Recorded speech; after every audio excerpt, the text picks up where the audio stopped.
Buenos días, ¿cómo están estudiantes? Estoy compartiendo mi pantalla. Sí, doctora, buen día. Bueno, vamos a continuar.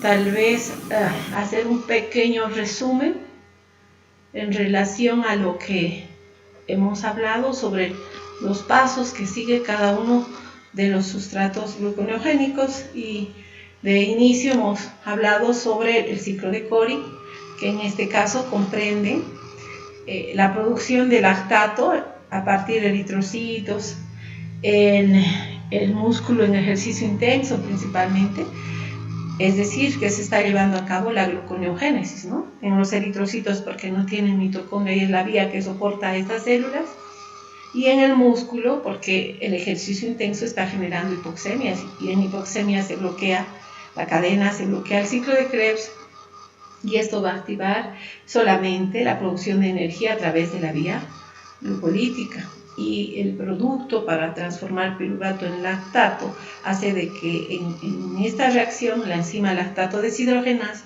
transforme el NAD reducido en NAD oxidado para que siga alimentando la vía glucolítica. Entonces el lactato que se genera en esas situaciones va a ir a hígado, y ya hemos explicado a través del Cori, este sustrato produce glucosa por ese proceso de gluconeogénesis. También hemos hablado de los aminoácidos gluconeogénicos.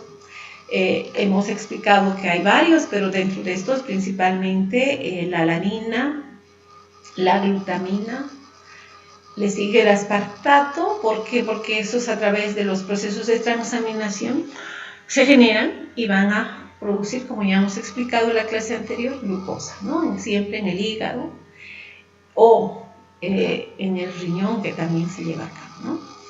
Y la otra fuente, y sobre todo en los gorditos, tenemos bastantes triglicéridos, ¿no? Y en los diabéticos principalmente, sabemos muy bien que en los diabéticos hay baja insulina. En el primer caso no hay producción, que es de tipo 2, diabetes de tipo 2. En el segundo tipo de diabetes, que es la diabetes de tipo 1, no hay producción de insulina. En la de tipo 2 hay, pero hay defectos en el receptor principalmente. Por tanto, si esta no funciona, ¿qué se está activando? La lipólisis, ¿no? Cuando hablamos de lipólisis es la degradación de los triglicéridos de nuestras grasitas que se acumulan en el tejido adiposo. Para esto se activa el glucagón, que hace que active a la lipasa sensible hormona, y esa está estimulando la lisis de estas moléculas de almacenamiento y generando ácidos grasos. Y si sale queda un diacilglicerol, sale nuevamente el segundo ácido graso monoacilglicerol, sale el tercer ácido graso, y el producto es el glicerol más 3 ácidos grasos. Los ácidos grasos van a entrar al ciclo de Krebs a generar energía en el lugar de la glucosa, y el glicerol, a través de reacciones, en este caso, en el hígado tenemos la glicerol-sinasa, es el tejido que tiene esa enzima. Directamente transforma el glicerol en glicerol 3-fosfato. Y el glicerol 3-fosfato, no olvidemos que esto se está llevando a cabo en el citosol. Y el glicerol 3-fosfato, por una glicerol 3-fosfato deshidrogenasa, va a ir a transformar, como vemos acá en la reacción, glicerol 3-fosfato deshidrogenasa está transformando el glicerol en hidroxiacetona, esa triosa que es parte de la vía glucolítica. Y sabemos muy bien que para producir una molécula de glucosa de 6 carbonos necesitamos 2 hidroxiacetonas, entonces, porque esta triosa tiene solamente 3. Y se va a transformar en gliceraldehído 3-fosfato, y esas dos a través de la aldolasa, porque esta enzima hace reacciones reversibles en la glucólisis, podemos revertir esa vía, y el producto de esto es la glucosa, ¿no? Entonces, glicerol, ¿en qué se está transformando? entra a la vía glucolítica y el producto es hidroxiacetona y esto va a ir a ser gluconeogénesis. Entonces, repito algo importante, que en los gorditos la hiperglucemia se está generando porque se ha visto que en el organismo el que más produce glucosa es el glicerol. Y en los diabéticos, porque si no hay insulina, pues se va a activar esta vía sin control, la lipólisis, y eso va a generar mayor liberación de glicerol y esto va a estimular este proceso de gluconeogénesis, mayor producción de glucosa. Otro sustrato que también es gluconeogénico es el propionato. Propionato viene de varias fuentes. Deriva de la degradación de ácidos grasos de cadena impar. También viene de la oxidación de, en este caso, isoleucina. El aminoácido isoleucina, al degradarse, produce propionato. Y el colesterol, en ese proceso de eliminación que hace en el hígado, también la cadena lateral de este genera el propionato. Entonces viene a partir del colesterol, de la isoleucina y de los ácidos grasos.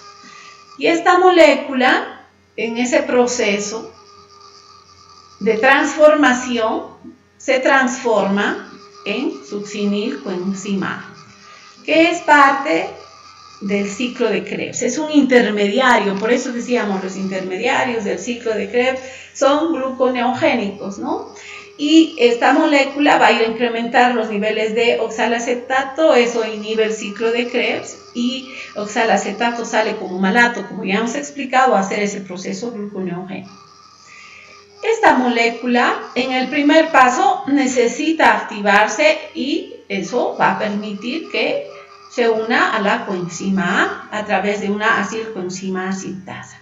Esta reacción usa bastante energía. Si nosotros observamos, el ATP se está transformando en ANP. Por tanto, el gasto en esta reacción es de 2 moléculas de ATP. Necesita como cofactor magnesio.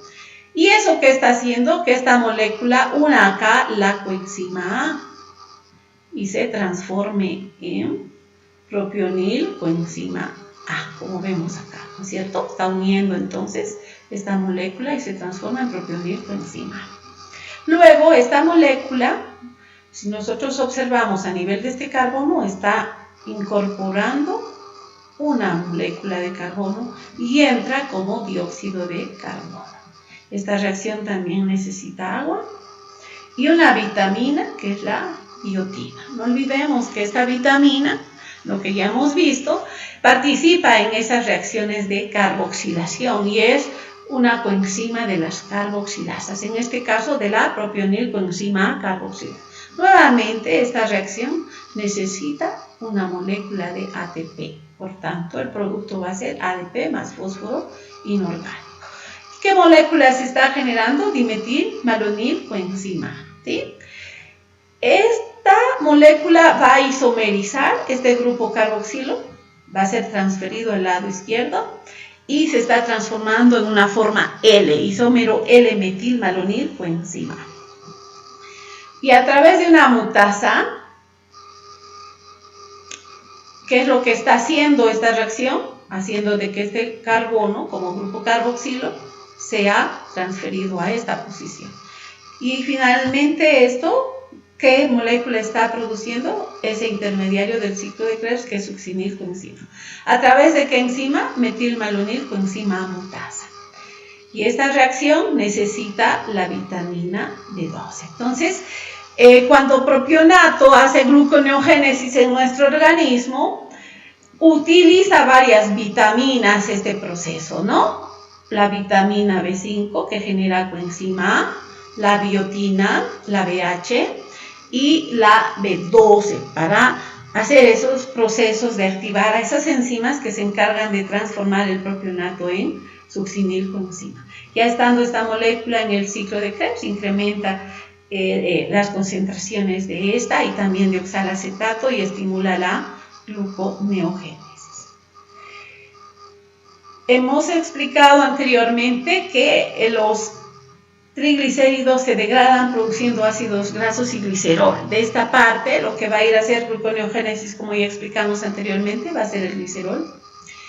Y los ácidos grasos entran al ciclo de Krebs a generar energía, no olvidemos, están entrando a generar o producir energía, ¿ya? No así hacer gluconeogénesis, no son gluconeogénicos.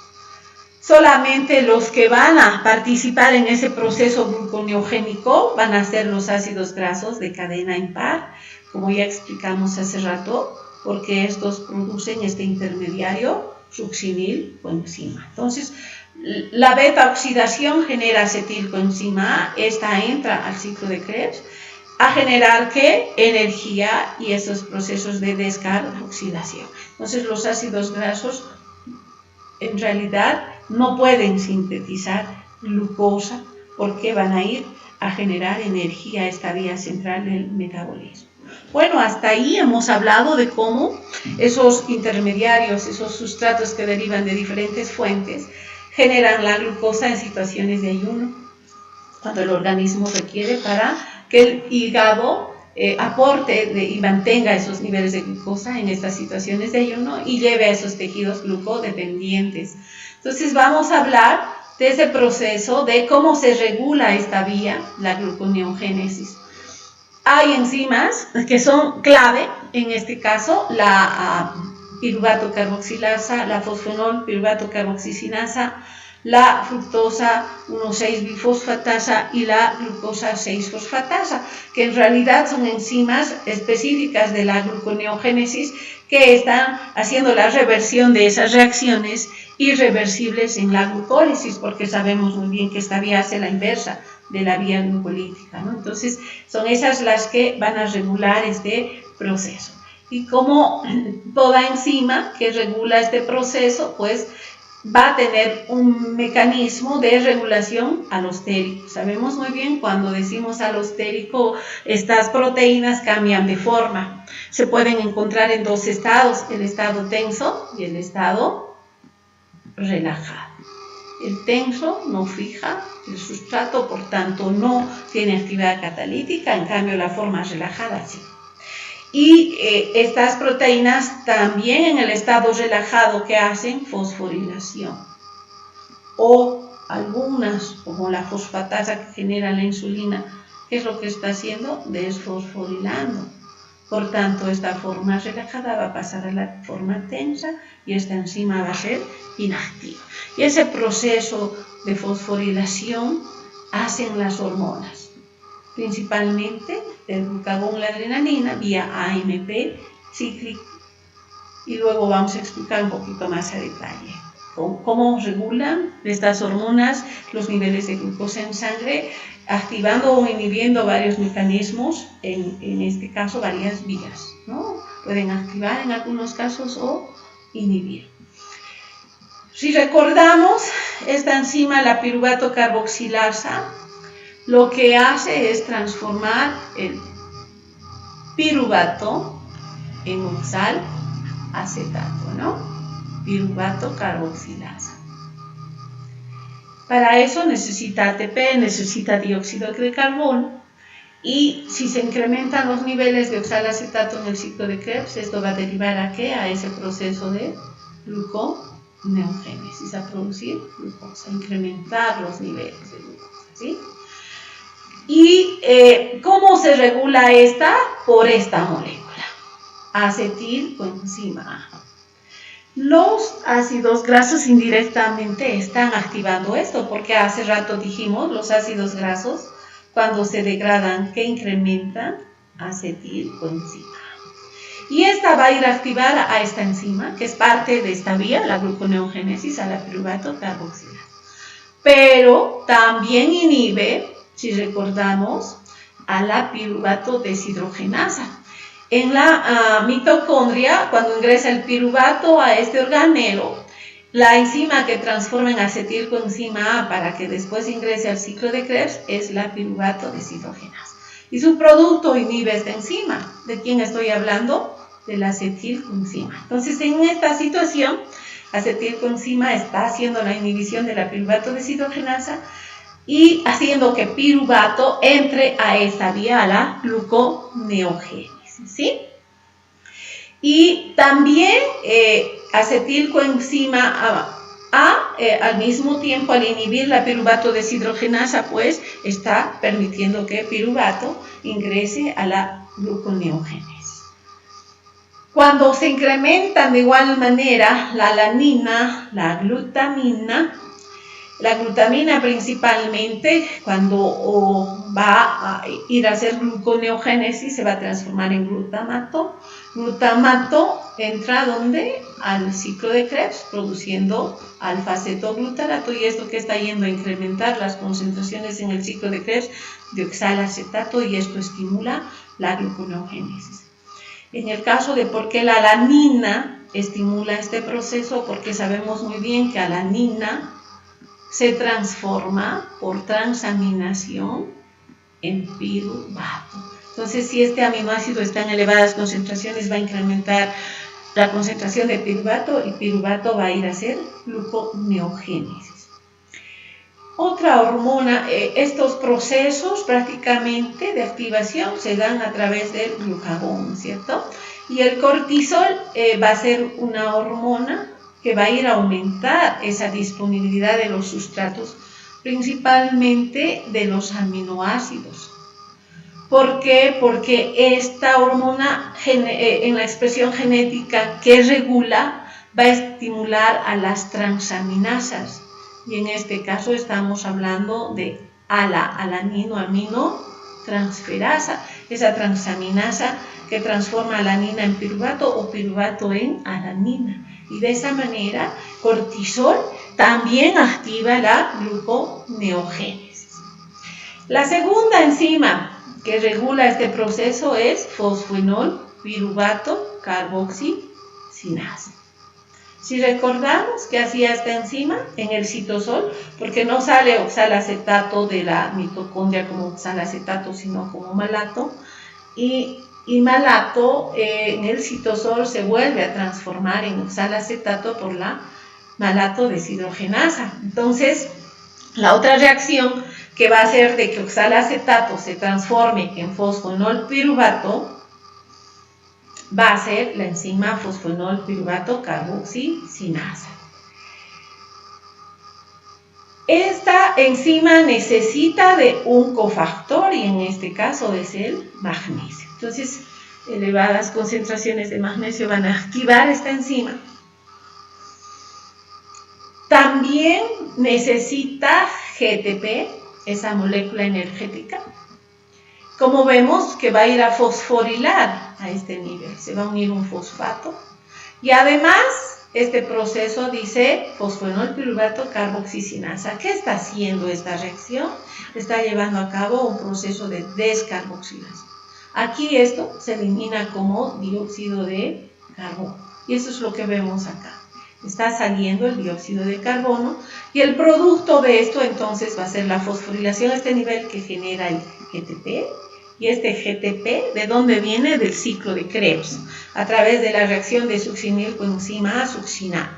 Esa es la fuente de generación de GTP, que va a ser la molécula en lugar de ATP, que va a ir a fosforilar a este sustrato en la reacción de esta enzima, transformándose entonces, transformando el oxalacetato en fosfenol piruvato esta enzima. ¿Qué es lo que activa esta enzima? El cortisol. El cortisol, ¿qué hace? Igual que el glucagón, estimula genéticamente la expresión de esta enzima, es decir, que se sintetice esta proteína para hacer esta reacción. Y la adrenalina principalmente va a actuar a nivel vía AMP cíclico, igual que el glucagón, a través de esos procesos de fosforilación activada. Entonces, en conclusión, las hormonas que activan a esta enzima es el cortisol, el glucagón, la adrenalina. La insulina, ¿qué hace? Si esta está fosforilada, dijimos está activa. ¿Quiénes fosforilan vía AMP cíclico? El glucagón, la adrenalina. ¿Qué hace la insulina? La insulina más bien inhibe. ¿Por qué activa la fosfatasa y la fosfatasa desfosforila? Y esta enzima desfosforilada es inactiva. Y también, si se incrementan en el organismo las concentraciones de ADP, esto va a ir a inhibir, ¿ya? Entonces, son dos enzimas que están participando en la reversión del piruvato a fosfoenol piruvato, porque en la última reacción de la glucólisis, fosfoenol piruvato produce piruvato, ¿verdad? Y no se puede revertir esa reacción que cataliza la piruvatocinasa. Entonces, ¿cómo hacemos esa reversión? A través de estas reacciones. Primero, hacer que oxalacetato salga de la mitocondria como malato. Ahí, como vemos acá, el oxalacetato nuevamente se transforme en fosfoenol piruvato, como estamos viendo acá, y esta reacción recién haga la inversa en la vía glucolítica.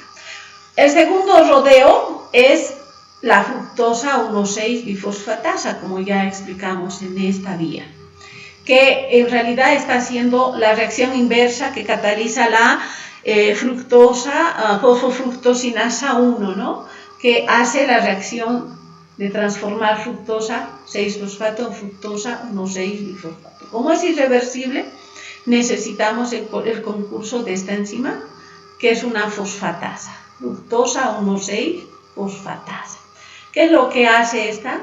Desfosforila esta molécula en el carbono 1 y produce fructosa 6-fosfato. Entonces, esta también es una enzima que regula. Y todas las fosfatasas necesitan cofactores. El cofactor magnesio, puede ser zinc, puede ser cobalto, inclusive manganeso. Y como es una hidrolasa, ¿qué va a necesitar esta enzima en esa reacción? El agua. Y el producto es liberar fosfatos y liberar ADP también, ¿no? ¿Qué enzima está yendo a activar a esta? ¿Qué hormona? El cortisol. Activa la acción de la fructosa 1,6-bifosfatasa. El citrato, si en el ciclo de Krebs el citrato incrementa, ¿qué hace? Inhibe. Por tanto, el citrato va a ir a activar la gluconeogénesis e inhibir la glucólisis. En el caso del ATP, el ATP va a ir, en este caso, a activar a esta enzima fructosa 1,6-bifosfatasa. ¿Y qué es lo que inhibe? El AMP. ¿Qué me está diciendo? Si esto incrementa en el organismo, que mi contenido energético está bajo. Para generar energía que tengo que ir a producir glucosa. Por tanto, se va a activar esta vía. Y si recordamos, a través de la fosfofructosinasa 2 se produce este sustrato, la fructosa 2,6-bifosfato, que va a ser el efector alostérico negativo de esta enzima, va a transformar el estado relajado en el tenso, y tensa esta enzima es inactiva, y lo mismo hace alostéricamente la AMP. Por tanto, estos dos sustratos, AMP, fructosa 2,6-bifosfato, inhiben a esta enzima. En cambio, el ATP más bien hace un efecto alostérico positivo, la transforma en la forma relajada y esta enzima se activa. El citrato de la misma manera se une a esta enzima, cambia el estado tenso en el relajado y esta enzima está activa. Y el cortisol principalmente va a actuar a nivel de la expresión genética como hormona. Entonces acá dijimos el sustrato que en realidad está inhibiendo la gluconeogénesis es fructosa 2,6-bifosfato, y este sustrato ¿a quién activa? A la fosfofructoquinasa 1, que es parte de la vía glucolítica.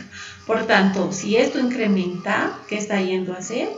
Inhibiendo a esta enzima, la fructosa 1,6-bifosfatasa, que es parte de la gluconeogénesis. Por tanto, se inhibe la gluconeogénesis. Y lo mismo hace la AMP. Y este sustrato se va a unir a esta enzima, la fosfofructoquinasa, que es parte de la vía glucolítica y más bien va a activar esta vía. ¿Ya? Entonces no olvidemos, la glucólisis actúa de forma coordinada con la gluconeogénesis. Si la gluconeogénesis se inactiva, la glucólisis se activa. Si la glucólisis se inactiva, la gluconeogénesis se activa. Recordemos de dónde viene este sustrato, la fructosa 2,6-bifosfato, de fosforilar la fructosa 6-fosfato en fructosa 2,6-bifosfato. ¿Quién está haciendo eso? Una fosfofructoquinasa 2. Entonces, hay dos tipos de fosfofructoquinasas.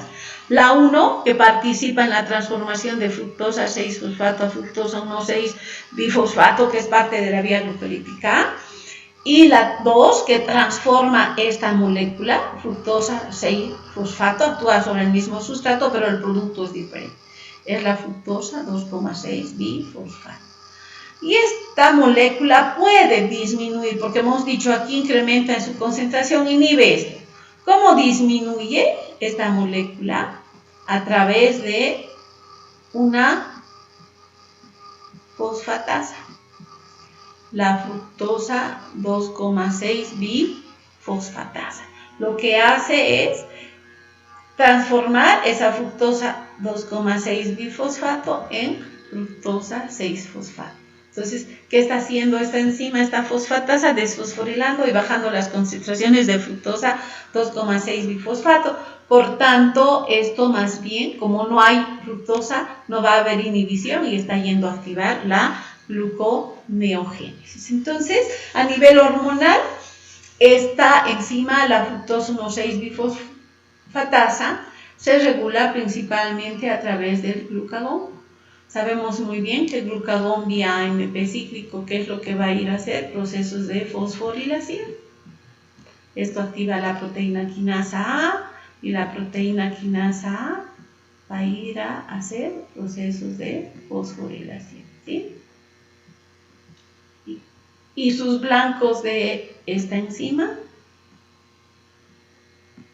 o digo de esta hormona, en la glucólisis es esta, fosforila esta a la fosfofructosinasa, fosforila a la fructosa 1,6-bifosfatasa, fosforila a la fosfofructoquinasa 2 y fosforila a la fructosa 2,6-bifosfatasa. Y si esta está fosforilada, está inhibida. Y si está inhibida, no destruye la fructosa 2,6-bifosfato. Entonces, si esta incrementa en su concentración, ¿qué es lo que está haciendo? Inhibiendo a la gluconeogénesis.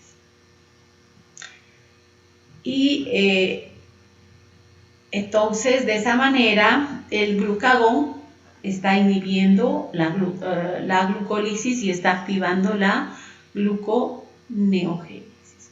También hemos hablado anteriormente, en el capítulo anterior, el glucagón va a ir a activar la glucogenólisis y más bien va a inhibir la glucogenogénesis, ¿no es cierto?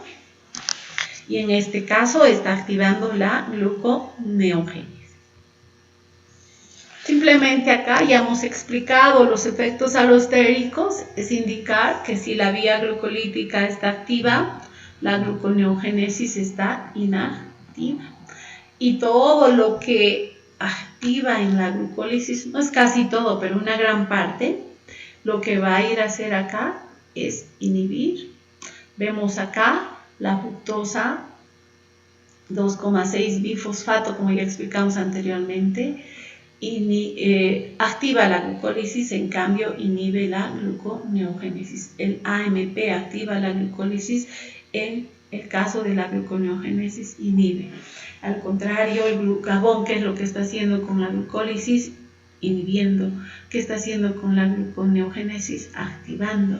¿Qué está haciendo la insulina? Activando la glucólisis. ¿Qué está haciendo el glucagón? Inhibiendo la glucólisis y activando la gluconeogénesis, y la insulina inhibiendo la gluconeogénesis, ¿no? Estas hormonas que regulan el metabolismo de los carbohidratos principalmente son la insulina. La insulina cuando se secreta, cuando los niveles de glucosa incrementan. Cuando se secreta el glucagón, cuando los niveles de glucosa bajan en una hipoglicemia. En cambio, la insulina en una hiperglucemia. La adrenalina es la hormona del estrés y esta va a actuar principalmente, igual que el glucagón, como una hormona hiperglucemiante. Y el cortisol, este glucocorticoide que se produce en las suprarrenales, también va a ser, como ya hemos explicado ahora en este capítulo, un activador de la gluconeogénesis y por tanto está activando a las transaminasas, está dotando de sustratos gluconeogénicos que en este caso son aminoácidos y esto va a ir a producir glucosa, ¿no? Entonces estas tres, glucagón, cortisol, adrenalina son hiperglucemiantes, en cambio insulina es una hormona hipoglucemiante. Entonces en resumen, esta hormona que se secreta en hiperglucemias, ¿qué función va a cumplir en el hígado? Esta se secreta después de las comidas, ¿no? ¿Qué pasa? Incrementamos los niveles de glucosa. Y algo que va a evitar, o sea, va a ser la gluconeogénesis, la va a inhibir porque tenemos mucha glucosa, no necesitamos producir. Por tanto, ¿cómo está bajando esos niveles? Inhibiendo la gluconeogénesis. Como ya hemos explicado, activando a la fosfatasa y la fosfatasa que hace procesos de desfosforilación, ¿sí? Y esta desfosforila a la fosfofructoquinasa 2, a la fructosa 2,6 bifosfatasa y esas enzimas desfosforiladas son inactivas. Por tanto, está desfosforilando a las enzimas de la gluconeogénesis, en este caso a la piruvatocinasa, a la fosfofructoquinasa 1 y a la hexocinasa, y estas enzimas fosforiladas son inactivas. Por tanto, la fosfatasa al desfosforilar a estas enzimas está activando de esa manera la glucólisis. ¿Y quién hace eso? Repito, la insulina.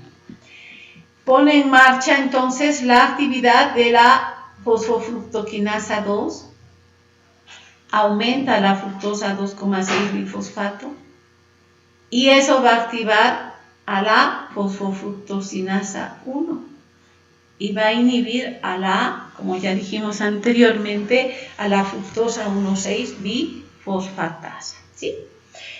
Por tanto, viendo esto, se activa la glucólisis y se inhibe la gluconeogénesis, como dice aquí, ¿no? Se estimula la glucólisis. Por tanto, si la glucosa entra a esta vía, ¿qué se está generando? La degradación y la disminución de los niveles. Si inhibe la gluconeogénesis, no hay producción de glucosa. Y aumenta la permeabilidad de las células a la glucosa, es decir, que está activando a los GLUT4, esos transportadores de glucosa insulino dependientes, y principalmente en qué tejidos se excita a este transportador, en tejido adiposo y músculo. Entonces, ¿qué va a hacer glucosa? Entrar a esos tejidos y en músculo va a incrementar la síntesis de glucógeno.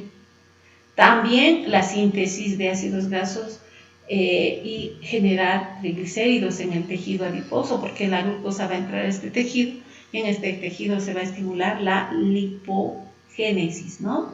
La formación de triglicéridos, y de esa manera que estamos bajando los niveles de glucosa, y también se va a activar en este caso la síntesis de proteínas. No olvidemos que la glucosa puede generar intermediarios del ciclo de Krebs y estos van a interconvertirse en aminoácidos. Entonces necesitamos aminoácidos para la síntesis de proteínas y los intermediarios pueden ir a generar también eso, ¿no? Estimula la glucogénesis. Es decir, ya hemos explicado el capítulo anterior, esta hormona está activando la síntesis del glucógeno, principalmente en músculo y en hígado. Por tanto, la glucosa va a bajar sus niveles porque se va a ir a almacenar, a acumular. Y hemos indicado ya que en tejido adiposo la lipogénesis se activa. Es decir, estoy hablando de la síntesis de ácidos grasos y de la síntesis de triglicéridos, es decir, ácidos grasos esterificados al glicerol que producen los triglicéridos, ¿ya? Y más bien va a frenar el efecto contrario, porque si la lipogénesis está activa, la lipólisis va a estar inactiva. Entonces, la insulina que está disminuyendo la lipólisis. También inhibe, si activa la biosíntesis de proteínas, ¿qué va a inhibir? La degradación de proteínas. Y va a activar la biosíntesis de ácidos nucleicos, es decir, mayor producción de ADN y ARNA. En resumen, esas serían las funciones metabólicas de la insulina. Hemos indicado que también hay un mecanismo de regulación por fosforilación reversible y esto hace el glucagón, la adrenalina. En este caso, anteriormente la insulina se secretaba en situaciones de hiperglucemia después del estado de alimentación. En cambio, el glucagón se va a secretar en ayunos, en ejercicio intenso, es decir, en situaciones de hipoglicemia. Y va a hacer efectos contrarios, ¿no? Va a activar a la fructosa 2,6 bifosfatasa. Esta enzima es parte de la gluconeogénesis. Entonces, ¿qué está haciendo el glucagón? Activando la gluconeogénesis. Ya hemos explicado hace rato, disminuye la concentración de fructosa 2,6 bifosfato. Y esto está haciendo de que estos dos procesos se estimule, ¿qué cosa? La gluconeogénesis. Entonces, en resumen, el glucagón estimula esta vía. ¿Vía qué? AMP cíclico. Se produce la ¿sí? El glucagón se va a secretar en situaciones de hipoglicemia o hiperglicemia. No, hipoglicemia, en ayuno. La hipoglicemia es el fenómeno que activa la liberación de las hormonas hiperglucemiantes y dentro de estas el glucagón. En cambio, la hiperglucemia va a estimular la secreción de insulina, ¿ya? Tal vez sí, dije al revés algo. ¿Por qué tu pregunta? ¿O era una duda? Sí, era una duda, doctor. Entonces no olviden, mi organismo aumenta los niveles de glucosa. ¿Por qué? Porque en la dieta yo he incorporado carbohidratos, almidones, disacáridos, ¿no es cierto? La fructosa en las frutas que está presente, la galactosa que está en el azúcar de la leche. Todos estos monosacáridos, cuando se absorben, entran a través de la vena porta al hígado y van a terminar en glucosa. Se van a transformar en glucosa o van a ingresar a la vía glucolítica a degradarse y generar energía. ¿Y eso qué está aumentando? Pues los niveles de glucosa en la sangre. Para bajar, ¿qué hace el organismo? A través de las células pancreáticas va a secretar insulina. Luego vamos a hablar más a detalle porque vamos a hablar de la regulación de la glucosa en general, ya usando todas estas vías que hace la dieta, qué hace la glucogenólisis, qué hace la gluconeogénesis, en este caso para incrementar los niveles de glucosa y cómo se regula esos niveles de glucosa en sangre, ¿ya? En este caso nos estamos refiriendo principalmente a la gluconeogénesis. ¿Inhibe el glucagón? ¿Activa o inhibe la glucólisis, chicos? Si la gluconeogénesis está activa, la glucólisis ¿cómo va a estar? Inactiva. Entonces, si sabemos que activa la gluconeogénesis esta hormona, la glucólisis va a estar inactiva. Para elevar los niveles de glucosa, ¿tengo que activar la degradación del glucógeno o más bien inhibir? ¿Ah? Degradación.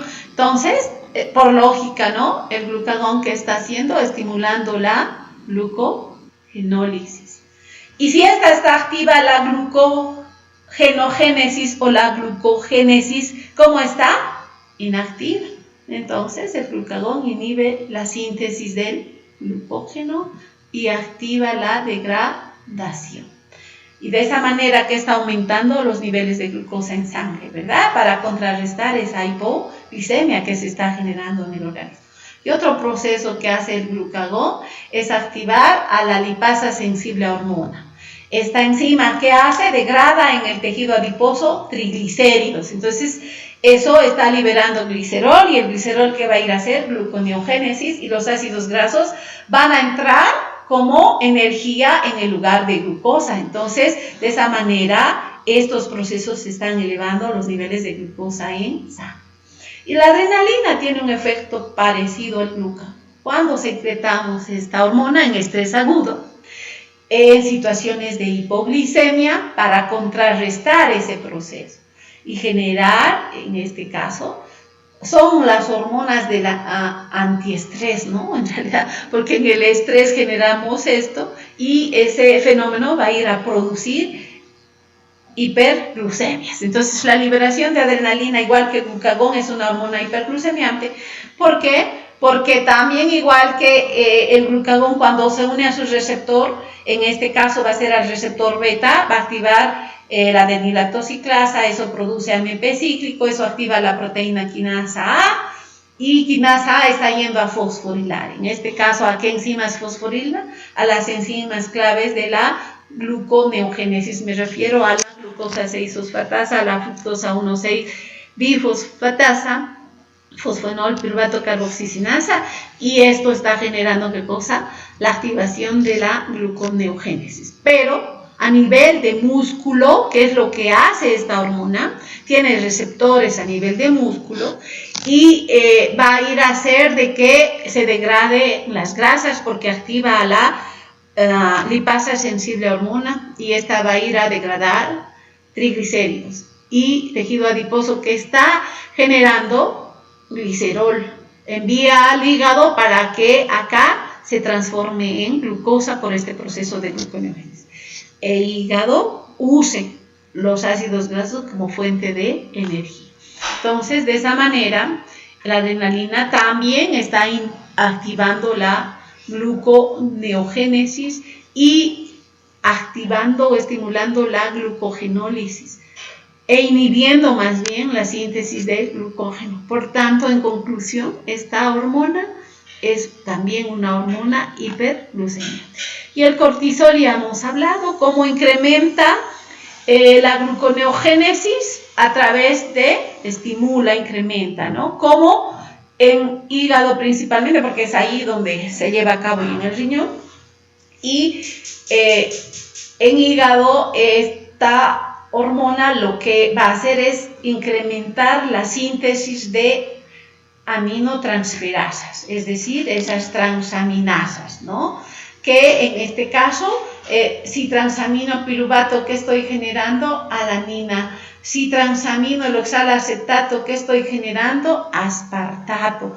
Y estos aminoácidos son gluconeogénicos. En conclusión, adrenalina activa la gluconeogénesis y la glucólisis, e inhibe las vías contrarias, ¿no? Ya voy a dejar de hablar lo que decía, ¿no? En tejido adiposo, activa la lipólisis, esto que genera glicerol va al hígado a hacer, ¿qué cosa? Gluconeogénesis, y de esa manera que está incrementando los niveles de glucosa. Tal vez indicar que en situaciones de ayuno prolongado hay hipercetosis. ¿Por qué? Porque los ácidos grasos que se generan de este proceso degradativo en tejido adiposo van a ir a hígado a generar, no sé por qué no me quiere hacer caso, chicos, a generar beta-oxidación, producir acetilcoenzima, y esto va a ir a producir, ¿qué cosa? Cuerpos cetónicos. Entonces, en ayuno hay cetosis, ¿ya? Y también glucagón va a ir a activar, en este caso, la degradación de proteínas a nivel muscular, eso que está generando la producción de aminoácidos, y los principales gluconeogénicos ya hemos explicado, alanina, glutamina, van a ir a hígado a hacer, ¿qué cosa? Es el proceso de gluconeogénesis. Procesos que están aumentando los niveles de glucosa en sangre. Entonces, hasta acá hemos hablado de la gluconeogénesis, de ese proceso que el organismo produce glucosa. Hemos también considerado qué sustratos generan glucosa en el organismo y también hemos hablado de la regulación de esas hormonas de esta vía, ¿no?, que controlan este proceso. Ahora vamos a ir a ver cómo se mantiene esa homeostasis de la glucosa, pero considerando absolutamente la dieta, el metabolismo del glucógeno y la gluconeogénesis. Entonces vamos a hacer un resumen aplicando cómo estas vías pueden mantener esos niveles, ya sea incrementando en caso de que exista hipoglicemia o en caso de que exista hipoglicemia disminuya. Entonces, no olvidemos 3 fuentes principales de glucosa en el organismo: la dieta, la degradación del glucógeno, la glucogenólisis, y esta última vía que acabamos de describirla, la gluconeogénesis. Sabemos muy bien que en la dieta hay muchas fuentes de carbohidratos, los almidones principalmente. En el músculo, cuando comemos carne, que estamos incorporando a nuestro organismo glucógeno.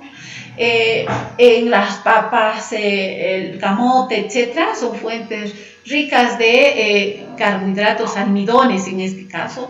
Estoy hablando de las frutas tienen sacarosa, el azúcar de caña también tiene fructosa, la leche también tiene la lactosa, ese disacárido. Entonces, a nivel del intestino, al digerirse estas moléculas disacarídicas y almidones van a generar monosacáridos, esas formas simples, que a través de transportadores, los SGLT, los transportadores ligados a sodio, ¿no?, va a entrar la glucosa como la galactosa con el sodio a través de estos transportadores. Y en el caso de la fructosa, por ejemplo, va a utilizar los GLUT5, y también a través de GLUT2 posteriormente van a entrar a la vena porta hepática y esta lleva al hígado. Y de esa manera, este proceso, ¿qué es lo que está haciendo? Incrementando los niveles de glucosa en sangre. Entonces, eso sucede después de la alimentación.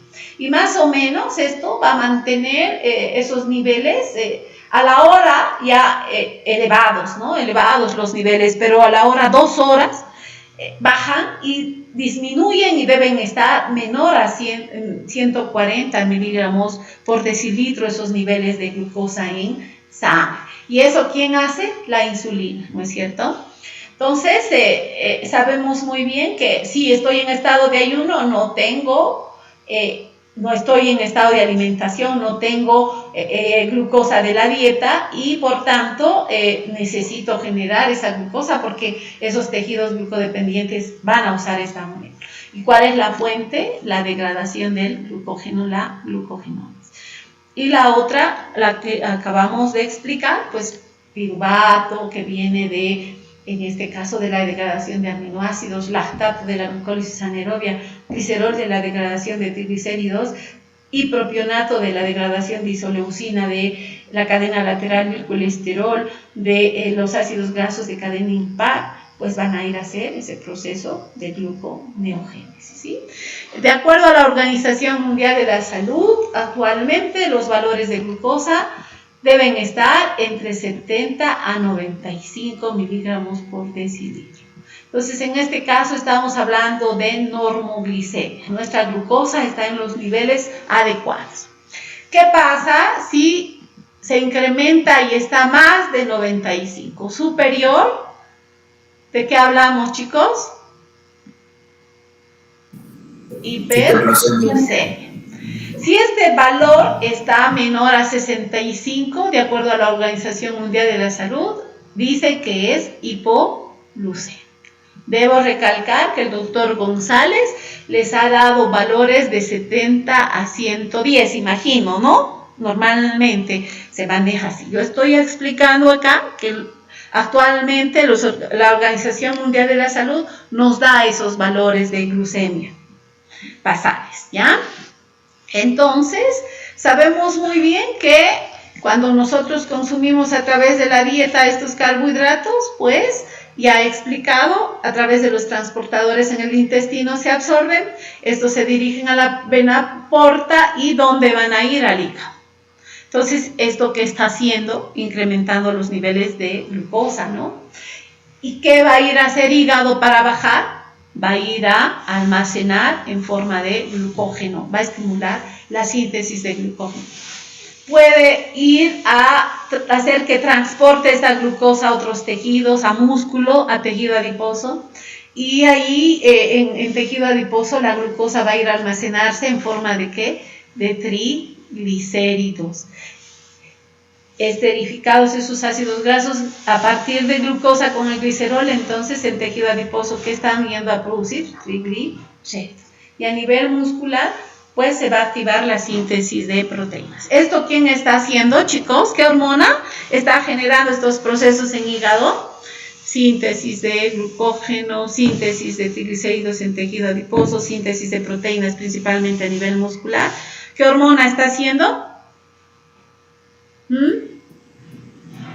¿Aló? Sí. La insulina, ¿no es cierto? Entonces, inmediatamente, para regular esos niveles de glucosa en sangre que están incrementando, en este caso, los alimentos después de ingerirlos, pues la insulina se va a secretar.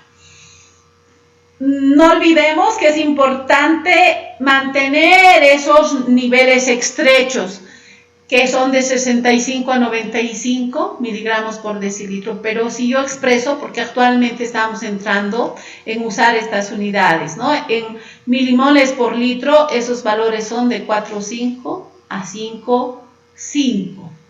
Entonces, en el hígado nos pueden mantener esos niveles de glucosa en ayuno de 8 a 18 horas, dependiendo, sin embargo, del estado de la persona de actividad. Si está en actividad física, esos depósitos de glucógeno van a ser agotados rápidamente. Si está sedentario, esos depósitos van a mantenerse por mucho tiempo. ¿Y por qué necesito, repito, que el organismo mantenga esos niveles de concentración y esa regulación de la homeostasis de la glucosa? Porque pues hay muchos tejidos eritrocitos, si no hay glucosa van a morir, van a alisarse, se va a generar una anemia hemolítica. ¿Por qué? Porque necesitan, para estar activos, funcionar, energía, el ATP, como toda célula, y si no se produce, no hay glucosa, no hay ATP, estas células no van a poder generar sus funciones, no van a poder, en este caso, activar su sistema de defensa de el estrés oxidativo, no va a actuar la enzima, en este caso, glutatión peroxidasa, y eso genera daño en su membrana y lisis, ¿no es cierto? Entonces, muchos efectos se van a generar por esa deficiencia de ATP y esta célula va a morir, ¿sí? No olvidemos que también la glucosa es parte de las estructuras, ¿no? Encontramos en la membrana, formando parte, por ejemplo, a nivel del sistema nervioso, los cerebrócidos, los gangliósidos, tienen en su estructura la glucosa, los proteoglucanos, glucosaminoglucanos, etc. ¿Sí? Entonces, es importante mantener ese balance bien estricto para que el organismo se mantenga en ese estado homeostático. Y esto, ya hemos explicado, son las enzimas y las hormonas, ¿no? En este caso vamos a hablar de las hormonas. Entonces, cuando yo ingiero alimentos, esos niveles de glucosa se elevan. Y si mi insulina está funcionando bien, esos valores al cabo de 2 horas van a estar menores a 140 miligramos por decilitro. Es por eso que cuando hacemos la curva de tolerancia a la glucosa, para hacer esta prueba se le da glucosa de 75 gramos de glucosa en este caso, y al cabo de 2 horas en una muestra que tomamos, esos valores, si todo está bien, tienen que estar menores a 140. Y si es diabético, eso nos va a dar un valor de 200 o arriba de 200. ¿Por qué? Porque está la insulina o bien generando resistencia, no está funcionando bien, porque si es de tipo 2, por ejemplo, del diabético, va a haber defectos en el receptor, y si no se une a su receptor, no actúa como tiene que ser, no va a generar esos efectos regulatorios, ¿ya? Entonces, en situaciones de ayunos muy prolongados como es la inanición, necesitamos mantener esos niveles. ¿Y qué es lo que mantiene el hígado, ¿no? A través de esos procesos. Va a empezar a degradar el glucógeno, pero si estoy en inanición estoy hablando de varios días sin comer, no tengo fuentes de glucógeno. Entonces, ¿quién va a permitir que esos niveles de glucosa estén adecuadamente? La gluconeogénesis, haciendo esos procesos que ya hemos mencionado, ¿sí? Entonces, el páncreas juega un rol muy importante en ese mantenimiento de la glucosa en la sangre.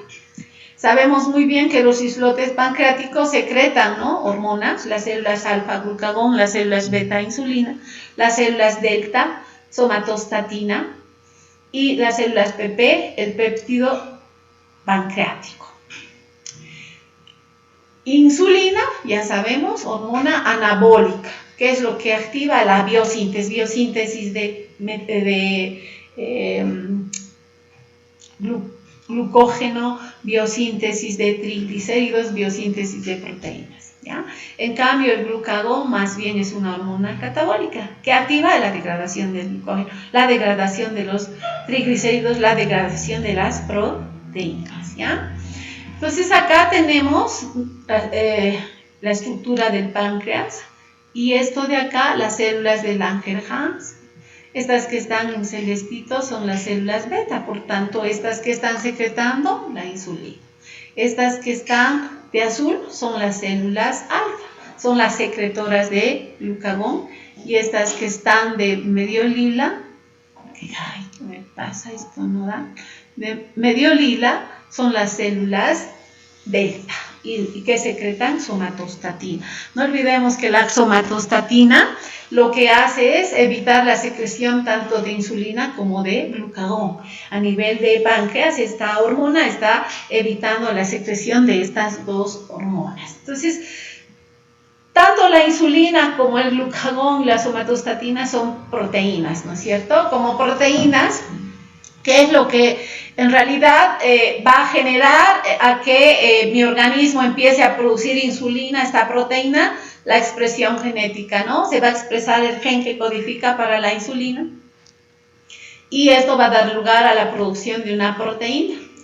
Esta primero es una preinsulina, después libera una fracción de su estructura, genera la preinsulina y después se transforma en insulina.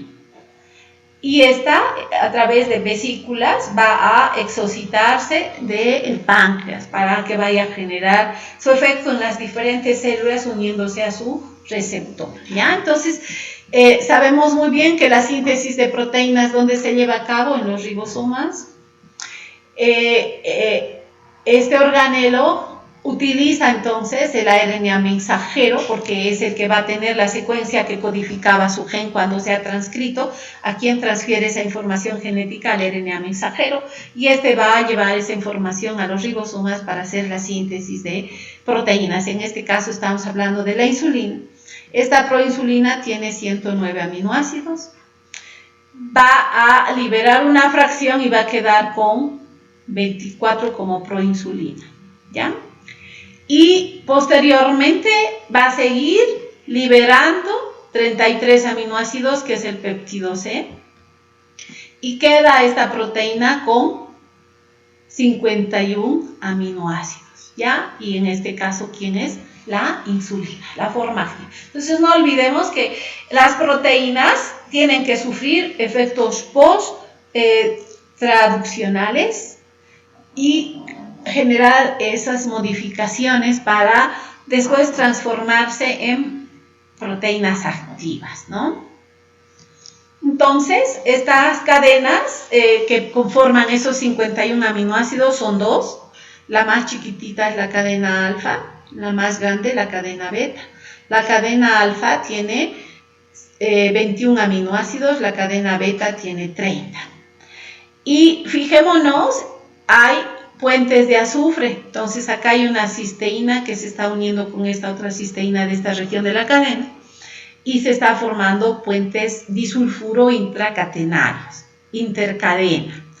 También hay puentes de azufre que une la cadena alfa con la cadena beta, como vemos acá y este otro que se genera. No olvidemos, las puentes de azufre siempre se generan entre dos cisteínas, ¿no es cierto? Necesitamos el grupo sulfidrilo para generar ese proceso. Algo que debo indicar, si es que yo estoy haciendo tratamiento con insulina de un paciente y necesito saber cómo está el páncreas, si está generando o no generando insulina, no voy a poder.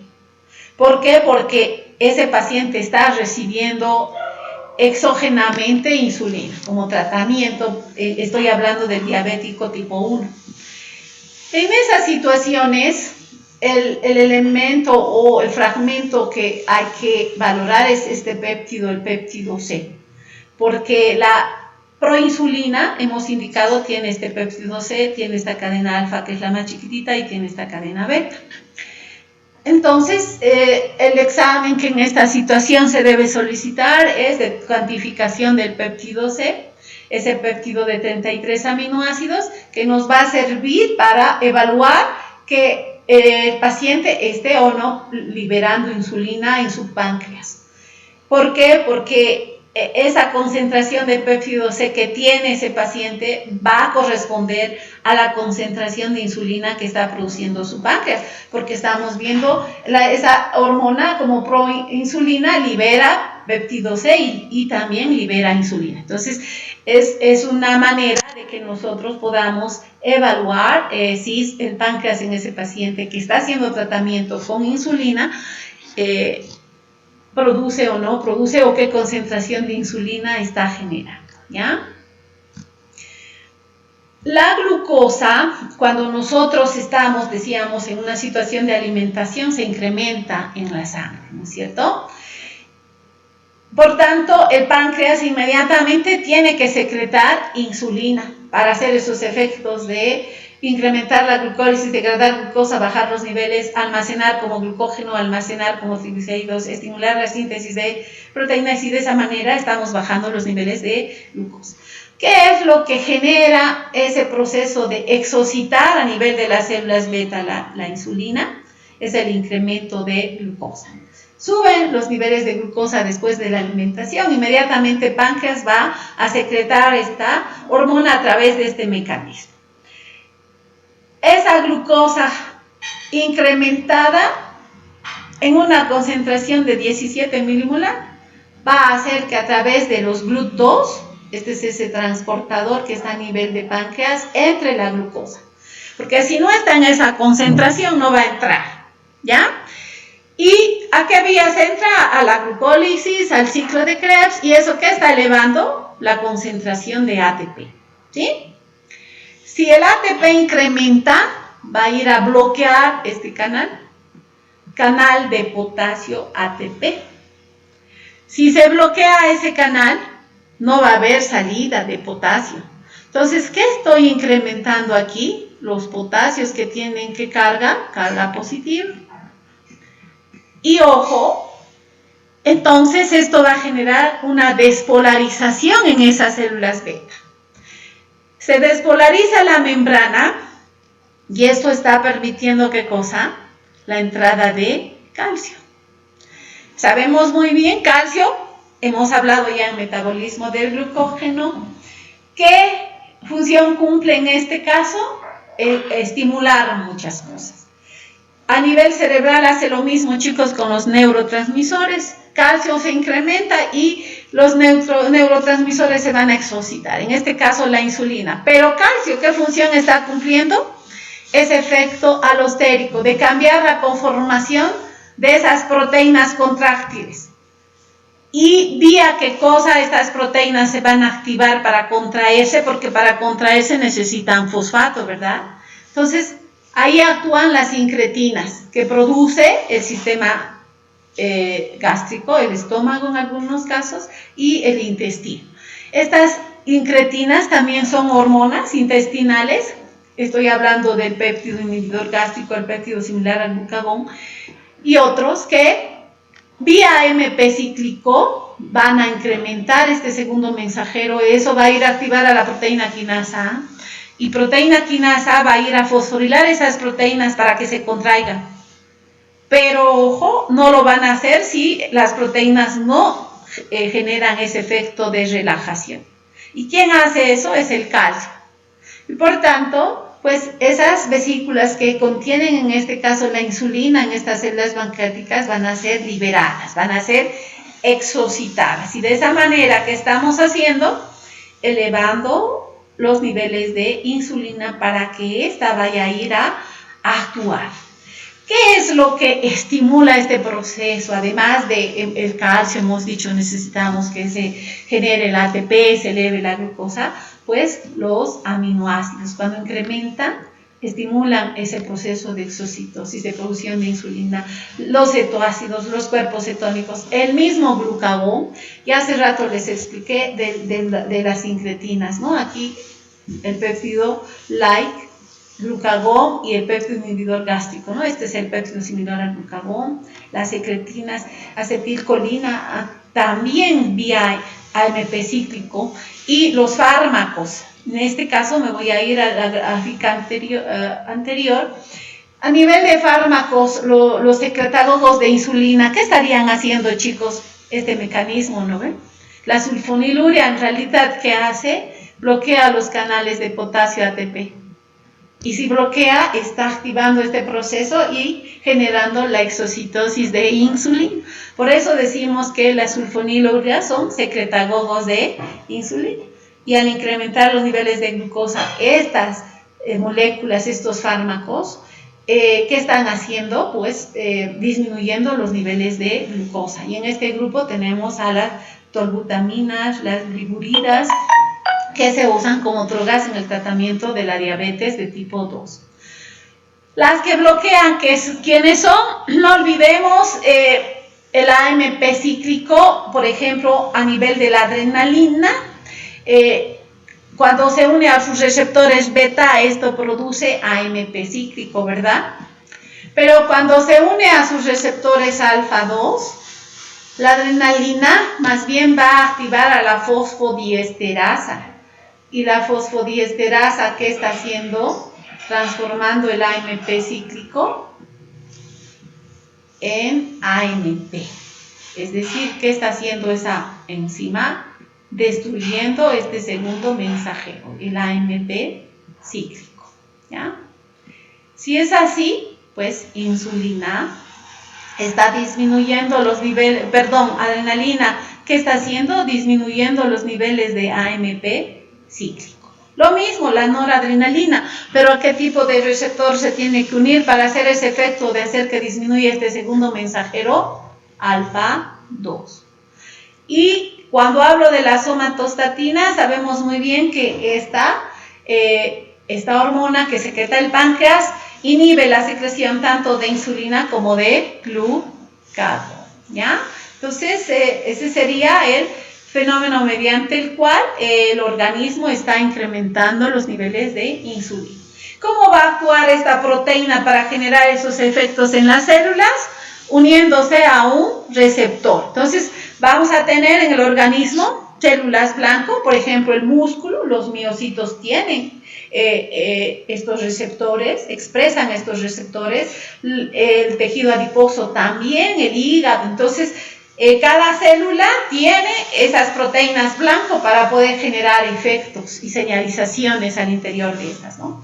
¿Cómo va a actuar esta? Uniéndose a este receptor. Este receptor tiene 2 cadenas alfa, 2 cadenas beta. Como podemos ver, estas uniones es a través de puentes de azufre entre cadena alfa y cadena beta y cadena alfa. Entonces, estructuralmente esta proteína de 360.000 de peso molecular, pues se va a ir a unir este receptor a la insulina, se va a ir a unir a su receptor, y esa unión, ¿qué es lo que está haciendo? Estimulando una cascada de señalizaciones. En este caso va a abrir las puertas, es decir, va a activar a los GLUT4 para que la glucosa ingrese a esas células. Estoy hablando de los miocitos y estoy hablando de los adipocitos principalmente, ¿no? Y haciendo eso, la insulina, ¿qué está haciendo? Disminuyendo los niveles de glucosa en sangre. Entonces decíamos, la insulina para actuar necesita que su receptor esté bien, en buenas condiciones, no tenga mutaciones, porque si va a tener mutaciones no va a poder actuar la insulina y no va a poder generar esos efectos, ¿no? Entonces, este receptor es de tipo tirosina sinasa. ¿Qué quiere decir? Que tiene esa enzima en la subunidad beta que va a autofosforilar tirosinas. Entonces, cuando se une la insulina, activa la tirosina sinasa en su receptor y eso que hace, autofosforila las tirosinas de esa subunidad. Y esto va a amplificar, va a ir a fosforilar otras proteínas como la GAP1, la SHC, va a ir a fosforilar a la proteína IRS. Y esto va a generar diferentes mecanismos. Por ejemplo, si yo quiero ver que la insulina está actuando a nivel de expresar genes vía GRB2, las proteínas RAS, las RAP, las MEP, las MAP quinasas. Entonces no olvidemos las MAP quinasas, que son proteínas mitogénicas. ¿Qué es lo que están yendo a hacer? Estimulando la diferenciación y división celular. Es por eso que la insulina juega un rol muy importante también en el crecimiento, chicos, ¿no? Regula esos procesos.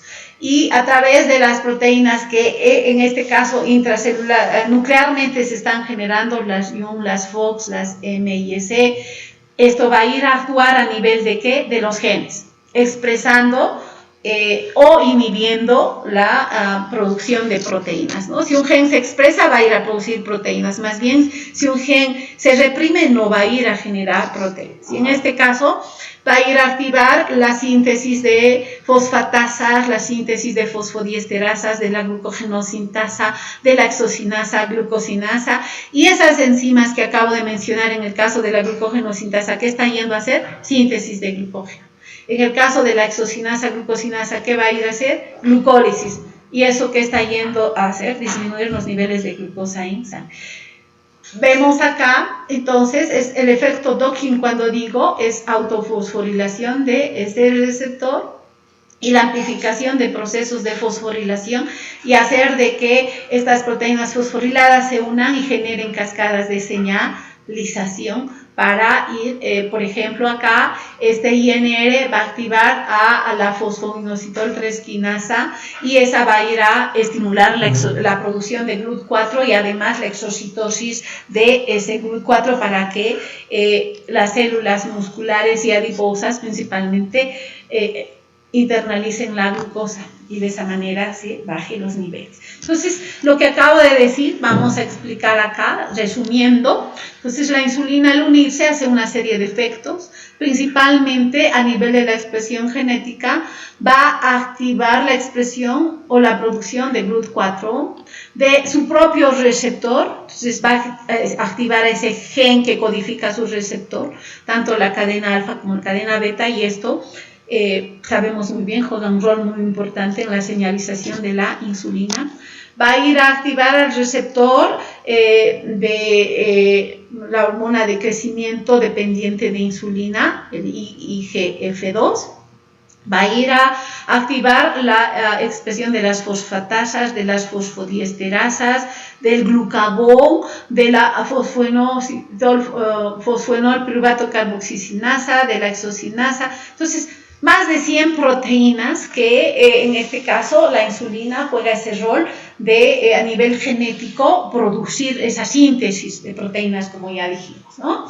Y mediante la vía RAS, RAP, MEC, MAP, quinasas, su rol muy importante de la insulina es en el crecimiento, la síntesis de ADN y la respuesta genética que esta genera a nivel de la expresión genética, ¿no? Principalmente a nivel del crecimiento y diferenciación celular.